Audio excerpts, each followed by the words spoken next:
Right then, darlings, northward to Spain we venture. Now listen closely, my absolute pets. When one thinks of Spain, what usually springs to mind? Sun-drenched costas, perhaps? Flamenco dancers with castanets clicking furiously? Maybe even a rather large plate of paella, steaming invitingly? Well, hold on to your hats, because we are going somewhere a tad different. We are venturing to northern Spain. It's a revelation, I tell you. A glorious, green, and utterly gorgeous surprise. Forget everything you thought you knew. This is Spain with a twinkle in its emerald eye. Northern Spain is lush, it's verdant, it's wonderfully wild in places. Imagine rolling hills the color of jade, dramatic cliffs plunging into a rather dashing blue sea, and the air, so fresh, so clean, it positively zings with life. So what can you expect from this little jaunt I'm planning for you? Well, for starters, prepare to be charmed, utterly and completely. We'll discover vibrant cities, buzzing with art and culture. We'll explore sleepy ancient villages that time seems to have forgotten. And naturally, we'll indulge in the most divine food and drink. Our first port of call, darlings, is the Basque Country, and specifically the rather dynamic city of Bilbao. Now, some of you might think, Bilbao? Isn't that all industrial? And once perhaps it was. But oh, how it has transformed. It's like a caterpillar that's become the most dazzling butterfly. It's had a glow up, as the youngsters say. A truly remarkable reinvention. Full of energy and Basque spirit. You can feel the buzz in the air. The star of the show, undoubtedly, is the Guggenheim Museum. What a building! It's all gleaming titanium curves and shimmering glass. Designed by that clever Mr. Frank Gehry. It looks like a magnificent silver ship. Or perhaps a futuristic flower unfurling by the river. It truly takes your breath away, even before you step inside. It's a statement, a bold, beautiful, brilliant statement, that Bilbao is here and it's fabulous. Inside, it's a wonderland of modern and contemporary art. Some pieces will make you ponder the meaning of life, others might make you chuckle, or even scratch your head in delightful confusion. That's the joy of it, isn't it? And don't miss Puppy outside. A giant West Highland Terrier made entirely of fresh flowers, created by Jeff Koons. Still in the marvellous Basque Country, we simply must glide over to San Sebastian, or Donostia as the Basques call it. Oh, this city is pure elegance, darlings. It's like the sophisticated older sister of Bilbao, the queen of the Basque coast. With its beautiful crescent-shaped bay, La Concha, it's regularly voted one of the best city beaches in Europe. And I can certainly see why. It's just perfect for a genteel paddle, or a glamorous stroll along the promenade. Imagine yourself, darling, parasol in hand, strolling along that immaculate esplanade, the scent of the sea in the air, the gentle lapping of waves. It's terribly cinematic.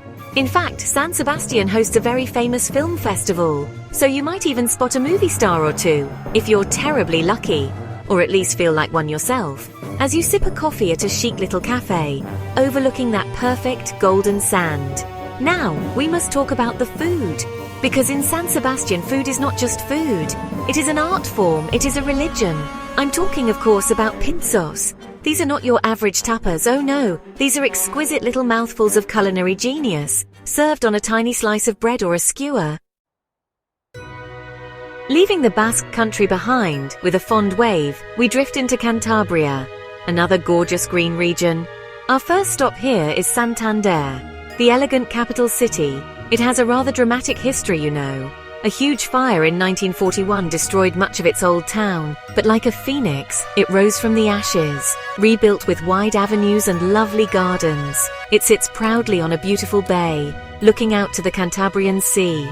The jewel of Santander is undoubtedly the El Sardinero area, a string of glorious sandy beaches, backed by grand old buildings and smart hotels. It's the perfect place for a sophisticated seaside holiday.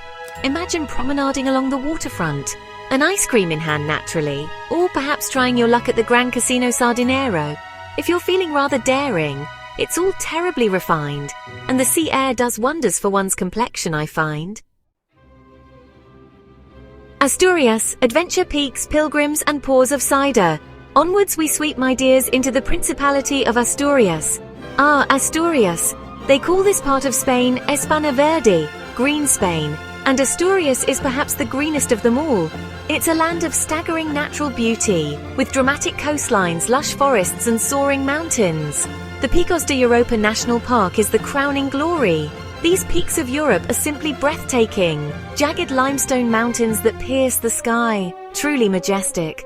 One of the most iconic spots in the Picos de Europa is Covadonga. It's a place of great historical and spiritual significance for Spain. There's a stunning basilica, tucked dramatically into the mountainside, and a sacred cave with a shrine to the Virgin Mary. The nearby lakes of Covadonga, Enol and Ursina are just heavenly. Glacial lakes surrounded by towering peaks, perfect for a peaceful walk, or just to sit and absorb the incredible scenery. Do bring your camera, it's a must. The capital of Asturias is Oviedo, a very charming and sophisticated city, with a lovely old quarter, full of pedestrianised streets, perfect for a gentle meander. Santiago's Sacred Call, a pilgrim's paradise in Galicia. Now our adventure takes us further west, into the mystical region of Galicia, a land of ancient Celtic traditions, rugged coastlines and verdant hills, and of course the destination for countless pilgrims, for over 1,000 years. Santiago de Compostela is its heart and soul, the endpoint of the famous Camino de Santiago, the Way of St. James. What an extraordinary city it is, steeped in history and spirituality. You can feel it in the very stones. The magnificent Cathedral of Santiago de Compostela dominates the city. It's an absolute masterpiece of Romanesque, Gothic and Baroque architecture, simply vast and utterly awe-inspiring. Pilgrims arrive here from all corners of the globe, many having walked for weeks, even months. You can see them in the Plaza de Obradoiro, the grand square in front of the cathedral, looking tired, yes, but with faces shining with emotion and achievement. It's terribly moving to witness. Inside the cathedral, it's a treasure trove. The Portico de Gloria with its incredible sculptures, the tomb of St. James himself, and the famous Botafumeiro, a giant silver censer that swings high above the congregation on special occasions. Galicia's gorgeous coast seafood feasts and sandy retreats. While Santiago de Compostela is Galicia's spiritual heart, its coastline is its soul. The Galician coast is wild and wonderful, a dramatic tapestry of rugged cliffs, hidden coves, and beautiful rias. These are like Spanish fjords, long, deep inlets where the sea meets the river valleys.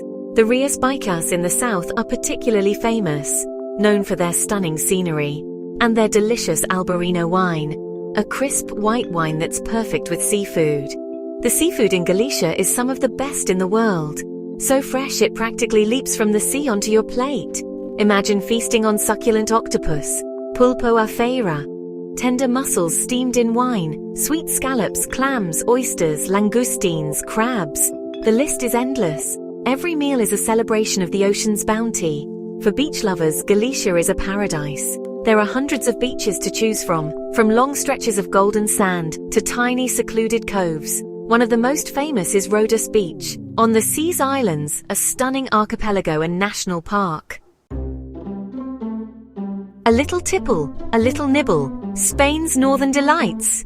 Now, darlings, throughout our little tour of northern Spain, one thing has been a constant glorious companion: the food and the drink, of course.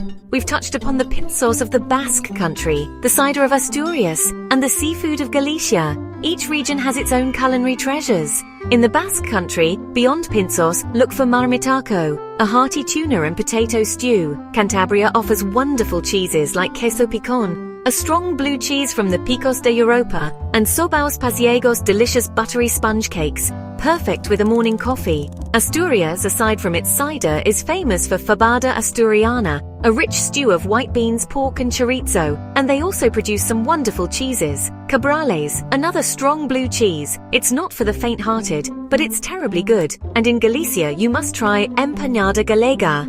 Oh yes, everyone, I almost forgot. I have included some great travel-related links in the description below. I hope you can check them out and maybe make some savings on your next travel adventure. I hope so. So long, farewell, auf Wiedersehen, adieu. But not goodbye. Well, darlings, our little whirlwind tour of northern Spain must alas come to an end. Haven't we had a simply spiffing time? From the modern marvels of Bilbao, to the ancient stones of Santiago, from the chic beaches of San Sebastian, to the wild peaks of the Picos de Europa, It truly is a land of enchanting contrasts and endless delights. I do hope I've whetted your appetite for this rather special corner of the Iberian Peninsula. It's a part of Spain that perhaps doesn't shout as loudly as its southern cousins. It's a little more reserved, a little more mysterious. But oh, the rewards for those who venture here are immense. The lush green landscapes are a feast for the eyes. The history is rich and fascinating. The culture is vibrant and unique in each region.